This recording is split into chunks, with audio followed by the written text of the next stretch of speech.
La iglesia, como comentábamos al inicio de esta celebración, hoy recuerda la dedicación de la Basílica de San Juan de Letrán.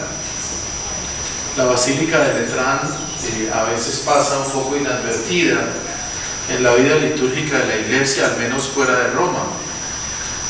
Sin embargo, ya desde el siglo IV se viene celebrando esta gran fiesta en honor precisamente a la unidad y la comunión de la iglesia. La Basílica de San Juan de Letrán fue uno de los primeros lugares que en los siglos primigenios de la cristiandad se constituyó en un lugar de oración y de reunión de la gente.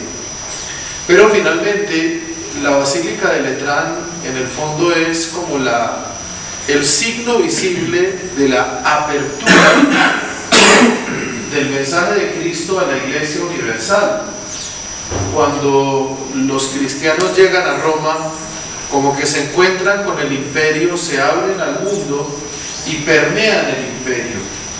Eso que nosotros podríamos leer también negativamente, porque quizás vuelve un tanto imperial a la iglesia, en el fondo es también un signo de pasar a una visión mucho más amplia del mundo y a hacer del mensaje de la iglesia una puerta de entrada al mundo entero, al universo, por decirlo así.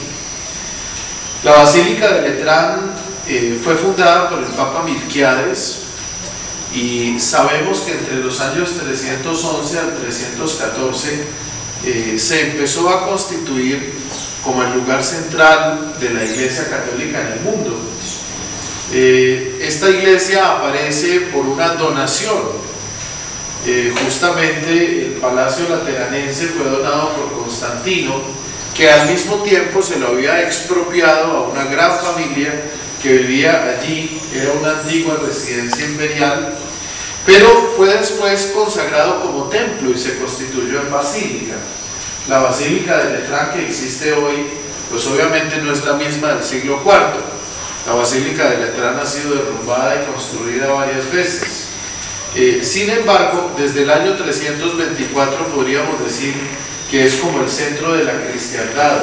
Ella misma es llamada y se llama, porque de esa forma aparece también en la entrada de la misma basílica, es la iglesia madre de todas las iglesias de la urbe y del orbe. Pero también la iglesia de Letrán tiene un signo histórico. Ha sido sede de 5 concilios de la iglesia. Estos concilios, que fueron en el año 1123, 1139, 1179, 1215 y 1512, también en algo pasan un poco por la historia de nuestra orden, sobre todo el Concilio IV de Letrán, que comenzó en el año 1215, al cual están asociados los orígenes de nuestra orden y del cual también participaron algunos de nuestros hermanos. Ustedes recordarán, por ejemplo, cómo Santo Tomás de Aquino, cuando murió, iba justamente hacia el Concilio IV de Letrán en una de sus sesiones, que obviamente los concilios duraban largos años, varios años. Pero bien, todo esto que finalmente es historia, también tiene que tener una mirada de presente y tiene que tener una mirada de futuro.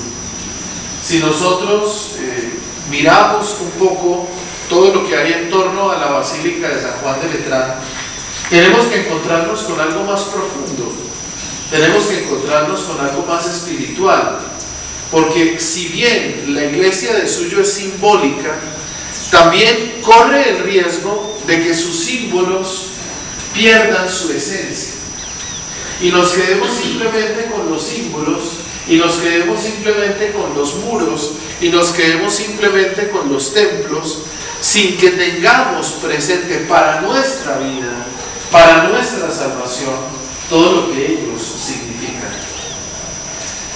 ¿Qué significa un templo como Letrán? Significa, ante todo, que hay un gran templo que es Cristo. El templo vivo es Cristo. Y es justamente a eso a lo que apunta la palabra de Dios que acabamos de escuchar hace un instante. Pero si decimos que el templo es Cristo, también tendremos que recordar que el templo vivo debemos ser nosotros. Y si el templo vivo debemos ser nosotros, seamos como un templo. A ese templo al cual adornamos, organizamos, hacemos aseo, estamos pendientes de él, al cual asistimos, en el cual nos encontramos. La idea del templo pasando por la vida es la idea de la comunión dentro de la iglesia. La idea del templo pasando por la vida es el momento del encuentro de los hermanos, es el momento de la coherencia y de la autenticidad con la cual nosotros vivimos nuestra fe. Es la conciencia de que el lugar privilegiado que Dios tiene para habitar es la vida del ser humano. Y por eso, en la historia de la iglesia, nuestra orden ha sido adalid de la persona humana. Y por eso el fundamento filosófico de nuestra orden es precisamente nuestra capacidad de posar nuestra mirada en la vida del ser humano y no simplemente en las obras o en los muros que ese ser humano construye. La vida de la iglesia, mis hermanos, se construye en cuanto somos capaces de mirar al ser humano, en cuanto somos capaces de caminar junto a él, en cuanto somos capaces de responderle a él, en cuanto somos capaces de dar la vida por ese ser humano.